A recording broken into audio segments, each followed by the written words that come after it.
Marie-France Charbonneau est directrice du comité sectoriel de la main-d'œuvre de la métallurgie du Québec, qui regroupe là, tant du côté des employeurs, des syndicats. Bonjour, Madame Charbonneau. Bonjour. Alors, qu'est-ce qui vous a interpellé? On comprend que c'est horrible ce qui se passe là-bas, mais pourquoi c'est important pour vous de vous mobiliser et d'agir?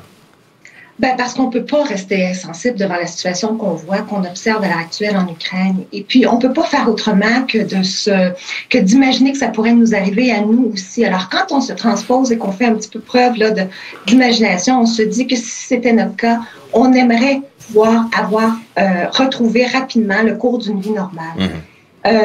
Dans le secteur de la métallurgie, on en discutait ensemble et à un moment donné, on s'est dit qu'est-ce qu'on peut faire? Certains d'entre nous se questionnaient si on ne pouvait pas héberger nous-mêmes des familles ukrainiennes, mais on s'est rendu compte que comme simple citoyen, notre portée est relativement limitée. Alors, on s'est dit que c'est peut-être à travers les voies professionnelles qu'on pouvait avoir un impact un peu plus important. Donc, on a décidé d'unir nos efforts pour le secteur de la métallurgie en collaboration avec ALU Québec, qui a répondu à notre appel également, pour pouvoir activer l'ensemble des réseaux avec lesquels le comité sectoriel, par exemple, peut interférer. On a la possibilité de pouvoir travailler, de collaborer au quotidien, en temps normal, avec des réseaux au niveau de l'employabilité, clientèles qui sont peut-être éloignées du milieu industriel pour intégrer ces gens-là au niveau des entreprises. Et nous nous sommes dit, il y a peut-être là des pistes de solutions. Donc, Mme Charbonneau, non seulement qu'on puisse les accueillir chez nous, mais qu'on puisse aussi les intégrer au marché du travail pour qu'ils puissent se refaire une vie parce que, bon, ils ont tout laissé derrière. C'est un peu ça l'idée derrière votre démarche. C'est exactement ça qu'il y a derrière notre démarche. Nous, on pense que retrouver le cours d'une vie normale, ça veut dire aussi retourner au travail.